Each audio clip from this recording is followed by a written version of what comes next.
aspect of my character I like bringing out the most is that he's a sassy bitch. It's really fun to do. I relate to it. Amir is a sassy bitch on the inside. He's like a warm piece of caramel with a sassy bitch center. I also find that it's very surprising whenever he does that, and it often sort of like comes out of left field a little bit. So I love when the writers give me those moments. I just love when I get like an actual like dramatic scene. I feel like a lot of the Charlie stuff is like pretty asthmatic. It's just like a lot of speed talking, and I like really feel like I'm about to pass out sometimes. And so when I get a dramatic scene, it's not just like a nice, feels like a break sometimes from the high energy, but also like what I really want to let out is like I've always pitched to Viv, I'm like, I don't know where it's going to happen.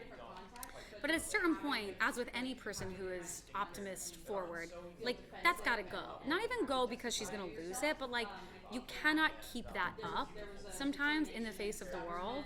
And, like, I always akin it to, like, the moment in Wicked where she sings No Good Deed. And I'm like, I want that moment for Charlie. I think it's coming. I don't know when, but I just, like, know Viv has such a clear vision of this character, like, becoming an adult. And I'm like, I want that dark underbelly of reckoning that like every child, young person goes through when they're like, oh shit, the world is like a scary place. Doesn't mean we lose something, but you kind of have to like reckon with that awareness. Yeah. That's what I want. And I want the wind machine. Yeah. I was like, if I don't have the recording with wind machine, I quit. Yes. Who's next? Okay, so both of you obviously have quite experience in musical theater.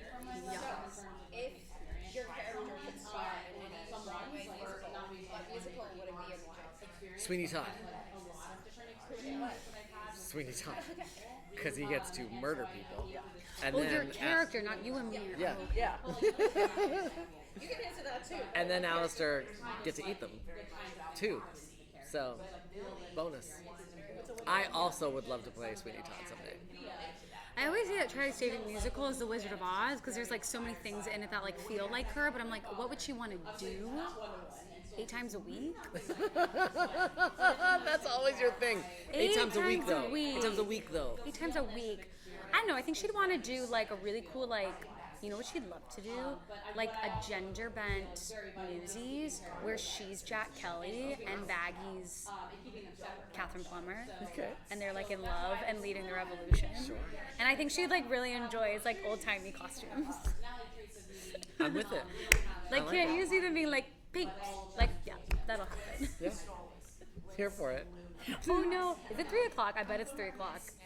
It is 2:10. Oh, okay. I usually start to like really lose my mental capacity around 3 o'clock. But in a positive way for interviews, I promise. For someone who has played in both backgrounds already, what advice do you have to both? That's me. I played in both.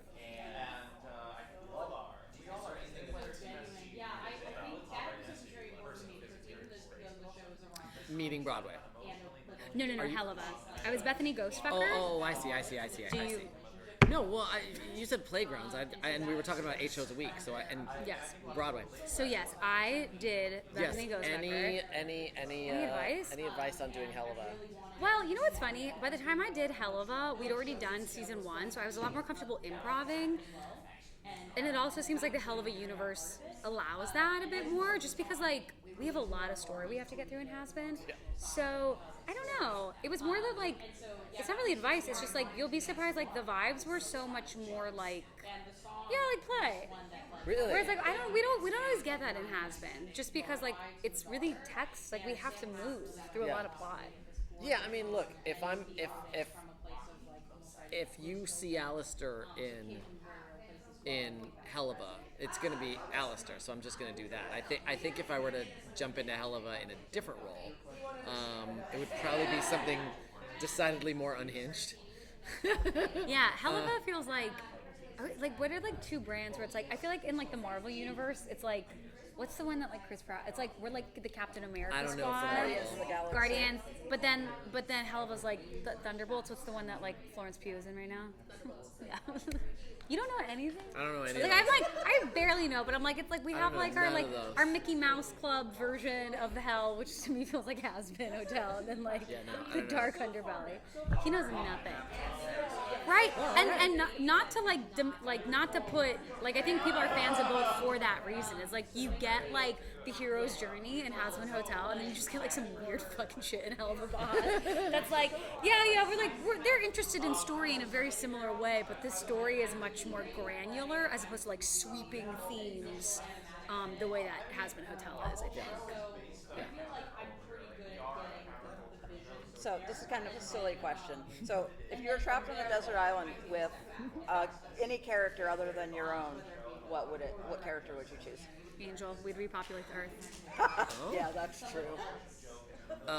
Husk, because I think he'd mostly like leave me alone, but he'd also be dependable, and then at times he'd be like, listen, man, we got to take care of this, and this, and would like call me on my shit. You probably survive. Yeah, exactly. I don't think Charlie and Angel would survive. You're pinning your hopes on the babies. I mean, if The you manage babies to will find take drugs- care of us. If you manage to find drugs, you might be okay. We might be okay. Correct. Correct. Love that question. One more. Let's go. When you first took on the role of your characters, what were your initial thoughts, and how have those thoughts changed over time? I had no thoughts. I just jumped in. I don't know. Like. We didn't get all the info. Like, all we had was episode 1. So it's like, my thoughts, no thoughts at the beginning. I agree. Just, woo! Just like walked in and did it. Yeah. But now, my feelings about the show and the character have developed because we know more information. Yeah. I'd go back and do many things different. Really. Not even like, if I watch the episode, I'll be like, oh, no, that's a good choice. But like, you know what I would do different? The first 6 minutes of season 1, where she's doing the monologue, Yeah. I would do that entire thing over. Really. You can hear it's not the way I talk. I don't really, like, there's no, it's just weird. It's just like low energy bad. I think It's not bad. No, it's bad. I always tell people, I'm like, if you don't know what Hazbin Hotel is, get through the first 10 minutes, and I can feel okay saying that because those are my 10 minutes. And I'm like, and then as soon as other people pop up, you're off and running. Huh. But like, that's what I would. Maybe it's because it was very much only you. It was only me. There And was so no you scene. didn't have like you didn't have anyone to play off. Correct. Yeah. Right. So And like, so there was no chemistry to be had because it was just you. It's just monologue. correct. Yeah. Has anything changed about what you feel about the character? I mean, I understand him more deeply, but I don't think that that would change how I would have done anything in season 1. Sure. I think that this might be just me, but I think a lot of actors overestimate how deeply they need to understand a character in order to play it. I think that as long as you make sort of a strong choice, the creator, who has the deepest understanding and a deeper understanding than you'll ever have, will get the right take that they need and use that take. Like on the TV show Lost, they never told them why they were doing anything, because a lot of times they had no idea. But they would just say, just do the scene, and they would read the lines, and they would have their moment, and it cut together perfectly. And that's all you need sometimes. Yeah. That's a great question. It's a great question. Yeah. Sure. Is that it, or more? One more. I don't know. So, what do you guys think keeps bringing fans back? So this show came out, became the highest ever animated show that people watch. Why do you think that is? Why do you think that? Oh my gosh. I don't know. No, I mean, what I No, mean there's is nothing like, else like it. Like, really, how many people can say they're on something that is like wholly original? yeah. Like, I really But- believe in how original it is. Like, there's nothing that looks like it. There's nothing that, like, the concept of the Helliverse is like, that's not a term that existed until Viv created it. Yeah, Think but about that. yeah, I know. But but the question, He's like, I don't know. the question, like, how, like, if Why do they if keep I coming knew back? the answer to that question, I would make 5 more Hazbin hotels and be rich. But yeah, it- there's some alchemy in what Viv That's- has that's done my that, point. that we can't quite pinpoint. But what it's not that I don't understand what's appealing about the show. Yeah. You're like, what's the secret? We don't know. But what I will say, what I think keeps them coming back, is she keeps expanding it. Like, every time, not just with the characters, but it's like, every time you're kind of like, yeah, we've probably seen, like, enough of, like, this plot line. It dovetails into something else. Like, it doesn't... The way that, like, a sitcom is, like, constantly reinventing the same story over and over, like, I do not think we're doing that in a way that's, like, very engaging. You really are like, what the fuck is happening next? Yeah. So much of that, like, we don't know. Sometimes we get episodes and we're like, oh, that's what happens? That's wild. Yeah. But yeah, we don't really know why. And I also feel like it's a little dangerous to go too far down that road, and just enjoy it for what it is. Yeah. Viv is brilliant. Yeah, Viv.